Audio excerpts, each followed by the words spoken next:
So UFC Fight Night Andrade versus Blanchfield is coming up this weekend, and it should be a pretty good fight night. It's not really that stacked. There's a lot of very unproven fighters on the card, but it should be a good event. I do have my 125% BetUS sign-up bonus obviously in the description below if you did want to put some money on this card. But if there was a card that you decided that you weren't going to put any money on, it probably should be this one, to be honest. There's a lot of very unproven fighters on here, a lot of debuting fighters on here, a lot of older fighters on here, fighters with bad cardio, fighters with bad IQ. We'll talk about that when we get to it, but this is probably a card where you probably shouldn't be playing a lot of money, in my opinion. So let's just get into the first fight on the night. Juancamilo Ronderos versus Clayton Carpenter.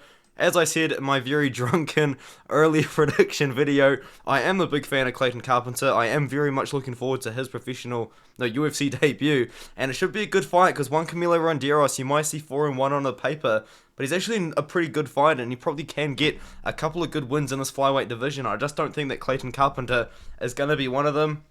He took on I believe it was David Wojcik on very short notice, on 1 day notice, so obviously he missed weight in that fight, but since then unfortunately he's been injured a couple of times. He's had to spend a bit of time away from training, but now he's obviously back into it, and now he's fighting Clayton Carpenter. I do have Clayton Carpenter in the matchup, but Juancamilo Ronderos is a very good fighter. He's a good striker, and he's a great grappler as well. He's good in kind of everywhere. I think he's probably the better striker than grappler, but the thing about Clayton Carpenter is his topology's been updated recently to kind of show all of his accolades, but this guy really could be a potential contender with due time. And Clayton Carpenter as well. One thing about Clayton Carpenter is this guy is really intense. Like, he is 110% into MMA. Like, he is dialed in, dude. MMA is literally his life. Like, he takes this thing super seriously. I do think that he should be able to win. He's an MMA lab guy as well. He's obviously been training since he was a kid. He's earned all of those accolades and awards. I think he's got a grappling advantage in this fight, and he kind of showed in his Dana White's Contender Series fight that if things aren't going too good on the feet, he does have the fight IQ to look to his wrestling and grappling, which is what he did against Edgar Chairez. When things got a little bit sketchy on the feet, he used his wrestling and grappling and won a decision over a very big and tough opponent in that fight. So I do think Carpenter beats Ronderos. I'm going to go with a decision. He does have many first round finishes over lesser competition on LFA. Maybe he could find something like that, but I'm just going to go with a decision. I think it's probably the safer pick. AJ Fletcher versus Themba Gorimbo. This is a fun fight. I think that it's going to be great. Someone's getting finished either way, but I do think that AJ Fletcher is going to get the win in this one here. Themba Gorimbo and AJ Fletcher are both very offensive fighters and not so much defensive fighters. Themba Gorimbo especially is all offense, little to no defense. I've seen Themba Gorimbo taken down by lesser grapplers. Then AJ Fletcher does have a bit of wrestling in his base. He does have very good striking. He's probably a better striker than a grappler. But if you wanted to take down Themba Gorimbo, I don't see why he couldn't do it. We're seeing people take down Themba Gorimbo, such as Julio Rodriguez, who took him down a couple of times. Henderson Fajea took him down a couple of times. I think he's a former PFL, Bellator, or UFC guy. One of the two. But we're seeing him getting taken down by lesser opponents than AJ Fletcher. And I think AJ Fletcher, it's a good fight. He's taking this on short notice. Billy Goff was the original opponent for Themba. I think Billy Goff would have finished him. I think AJ Fletcher can finish him. The only problem with AJ Fletcher is if this fight goes to the late second or third round, Themba could take over because AJ Fletcher, not that he's got a bad gas tank, this guy just goes 110% in the first round and then he kind of slows down a little bit. But I do think AJ Fletcher will get an early finish in this fight. Interesting, a lot of people going with a decision. These guys should finish each other. Either way, this fight ends in a finish. It should be a fun fight. Nazim Sadykhov taking on Evan Alder. This is a very interesting fight. A fight between two guys that are relatively unproven. Nazim Sadykhov is the pick. I think he's the much better striker in the matchup. He's a very good striker actually, and definitely a guy to keep your eye on for sure. And I do think that he should be able to get the win by knockout in this fight, but it's definitely going to be a good one. Evan Alder is one of those guys who is 7-0.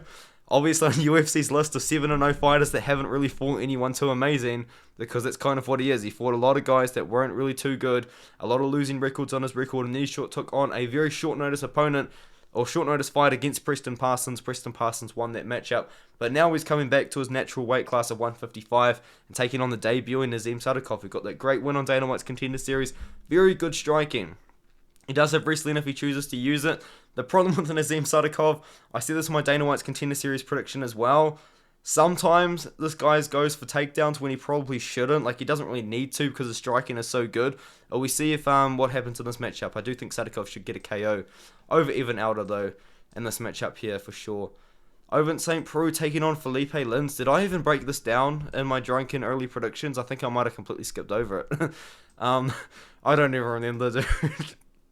I've got Philipe Lins, though, in this fight. I think Ovince St. Preux at this point in his career is probably a little bit too low volume. You know what I mean? He's still got the power. Power's always the last thing to go, but he's definitely a lot more hesitant than it used to be. It's a tough fight, though, because Philipe Lins ain't a young guy either, and he's not really looked great since he come over to the UFC from PFL, but I think he should be able to win a decision over Ovince St. Preux. It will be interesting, though, because OSP is a very technical striker still. He actually looked pretty good in that very close fight with Shogun Hua, but I think Philipe Lins should win this matchup by decision, so give me Lins by decision in this fight here. Very interesting fight, this one here. Jamall Emmers versus Khusein Askhabov. There's a lot of questions I have about Khusein Askhabov, and it's going to be answered in this fight. How good is Khusein Askhabov really? Because I don't know. He's 23 and 0, sorry, and he's 28 years old. But almost all of these wins happened super early on in his career. Like, we're talking like pre-2016.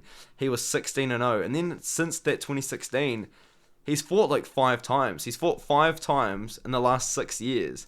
You know what I mean? So he did all of his hustling when he was like 18, 19, 20, 21 years old. And now that he's gotten a little bit older, he's 28 years old now, he's not really like fighting as much, you know what I mean? Like, he's finishing guys really early. But I've still got a lot of questions about the fight, dude. Like, how good is Khusein Askhabov really? How legitimate is that 23-0 record?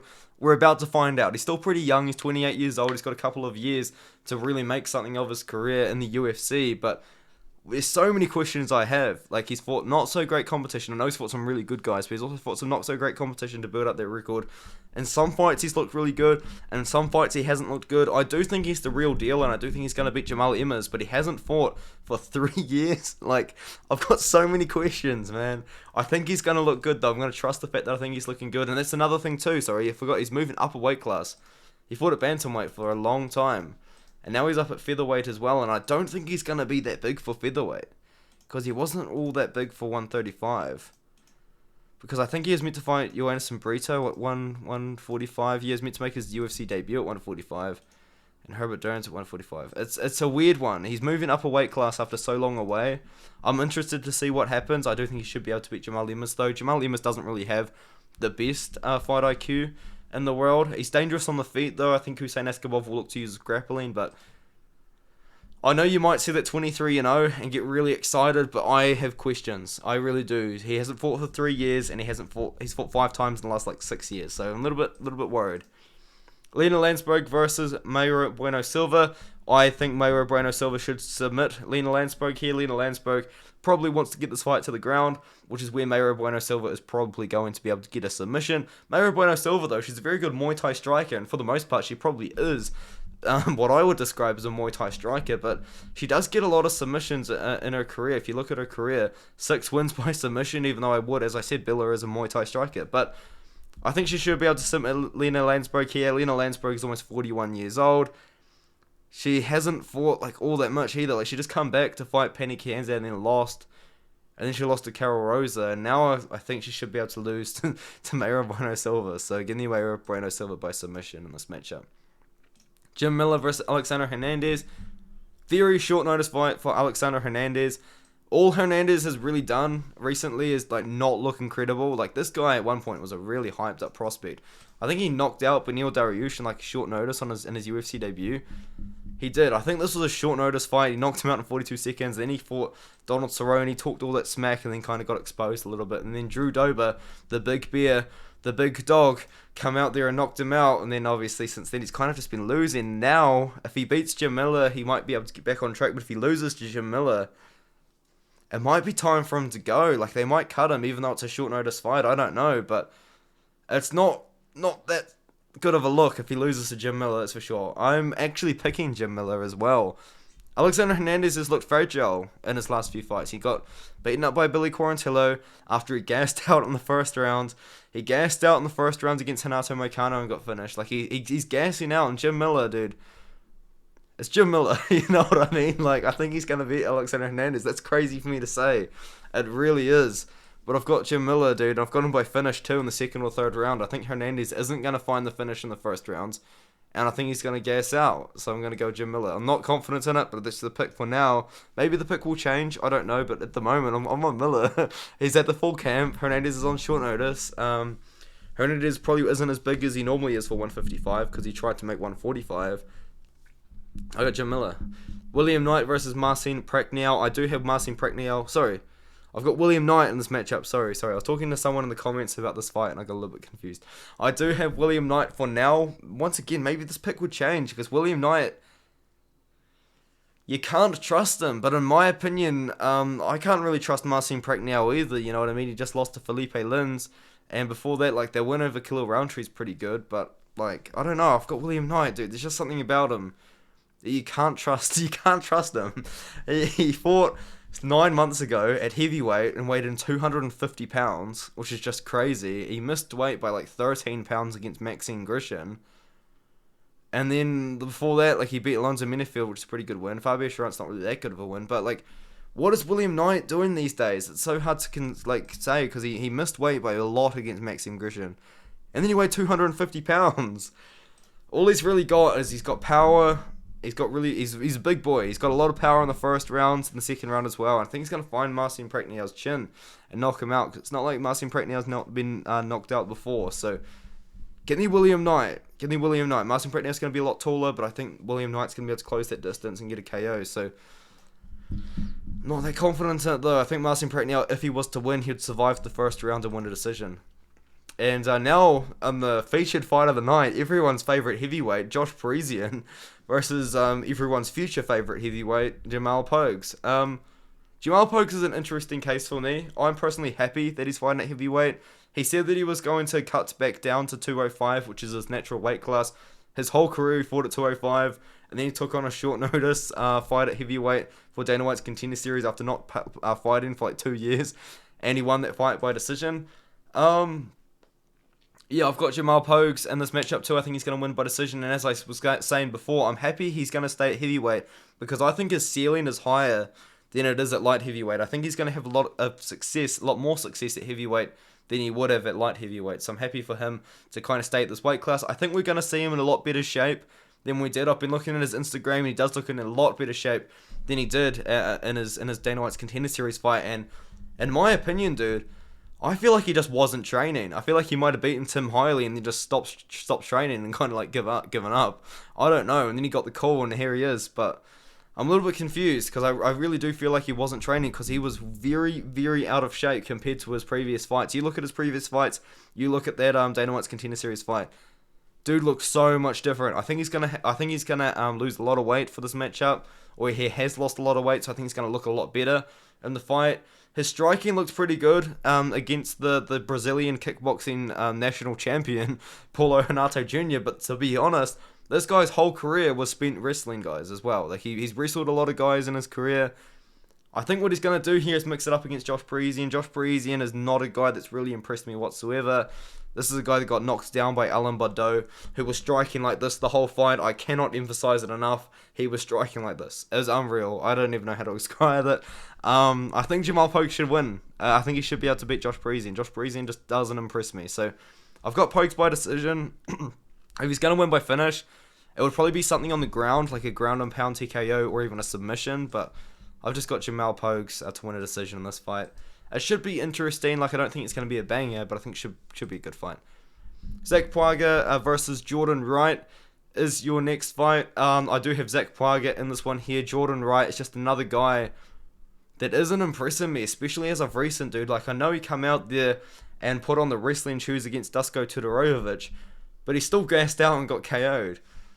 He got submitted by Marc-Andre Barriault. He got KO'd by Bruno Silva. He got KO'd by Joaquin Buckley. This guy is getting finished, man, a lot. He's getting finished a lot. And it's, It's not a good look, man. Like, we saw him completely gas to Dusko Todorovic in the second round after trying to wrestle. If he tries to wrestle with Zach Pauga, he's probably just going to gas out and get knocked out again, and now he's moving upper weight class as well. Jordan Wright's moving upper weight class. I just realised this is at light heavyweight. Oh, dude, this is bad for Jordan Wright. Oh, no, dude, he shouldn't be doing this. I think maybe he's trying to help his cardio problems by moving upper weight class, but 20 pounds is a lot of weight, especially because Zach Pauga recently was fighting in the heavyweight on The Ultimate Fighter, and he was winning that fight against Mo Usman until he got caught by that hook as well, and Jordan Wright's been KO'd. Well, he's been finished 3 times in the year. He got KO'd 3 months ago by Dusko Todorovic. Now he's coming back so soon. Upper weight class, Zach Pauga does have power. I don't think he was finishing anyone on the regional scene until he started fighting the bums on The Ultimate Fighter, because the guys in The Ultimate Fighter were terrible. Jordan Heideman's actually a very good fighter, actually. I'm surprised he got finished by Zach Pauga in hindsight, actually. But anyway, the point is, I've got Zach Pauga by finish in the first or second round. Either he just finishes Jordan Wright in the first round because he's chinny, or Jordan Wright wins the first round and then gasses out completely in the second round and then Zach Pauga finishes him. I don't see the fight going any other way. Jordan Wright, interesting move too. And it's not like he spent a lot of time building up his body for 205 either. You know, like, it's not like he's spent 6 months, you know, gaining muscle mass, or, you know, 6 months recovering from the KO, and then a further couple of months to gain muscle mass preparing for 205. He's just getting straight back in there. Got KO'd by Dusko, now he's into it. Yeah, I've got Pauga by finish in the second or first round, to be honest. Jessica Andrade versus Erin Blanchfield. I have Erin Blanchfield in the fight. Interesting, a lot of people are pretty heavy on Jessica Andrade. I saw a couple of people in my comment sections questioning why I didn't go with Andrade. I understand. I think Jessica Andrade has a very, very significant striking advantage in this fight. Erin Blanchfield's striking is not that great. You know what I mean? She fought to a decision against... she submitted JJ Eldridge, but in that fight, JJ Eldridge was still landing on the feet and making Erin Blanchfield look like she needed to improve her striking on the feet, you know what I mean? And then she just went out there and dominated Molly McCann, but it's Molly McCann, you know what I mean? And Molly McCann, I guess, like, a lot of people were hyped up about her, but in hindsight, Molly McCann, until she got those KOs, really never was anything super special, you know what I mean? Like, she beat Ji-yeon Kim by decision, which was a good win, to be fair, but then she finished Luana Carolina by that crazy KO, and then she fought Hannah Goldie, who's probably like the lowest ranked flyweight on the roster, but before that, you know what I mean, she wasn't really doing anything too crazy, so yeah, I think Erin Blanchfield wins. Has she done anything to really prove she should be able to dominate Jessica Andrade? No, but I still think she does it anyway, on the ground anyway, because it's not like we haven't seen Valentina Shevchenko take down Jessica Andrade and put her in a crucifix like Erin Blanchfield did to Molly McCann, and it's Jessica Andrade there because she's small and she's strong. I thought she was going to move down to strawweight, and I don't even know, dude. I feel like I've just said a lot of nothing in this breakdown of this fight. I've got Erin Blanchfield. I'm going to trust her to wrestle and be able to wrestle consistently for 5 rounds or until she can get a finish. But as long as the fight is on the feet, Jessica Andrade will be winning the fight and maybe getting a finish. I apologize. My breakdown on this main event was terrible, wasn't it? I'm sorry. I guess I kind of lost my words. But the point is, I think Erin Blanchfield wrestles. I think she takes down Jessica Andrade. She's had the full camp. I don't think she gasses out Jessica Andrade as well. She just fought 3 weeks ago. She will probably still be in shape. But I don't know if she's been training the whole time. You know what I mean? But Erin Blanchfield's the pick. I was actually picking her to beat Tyler Santos as well, which was going to be a crazy fight. But now on week's notice, we've got Andrade, which is cool. I'm happy that Andrade stepped in on short notice. Otherwise, it probably wouldn't have... This fight wouldn't have ever happened. And the main event, all of a sudden, is Jim Miller versus Alexander Hernandez. You know what I mean? So, yeah.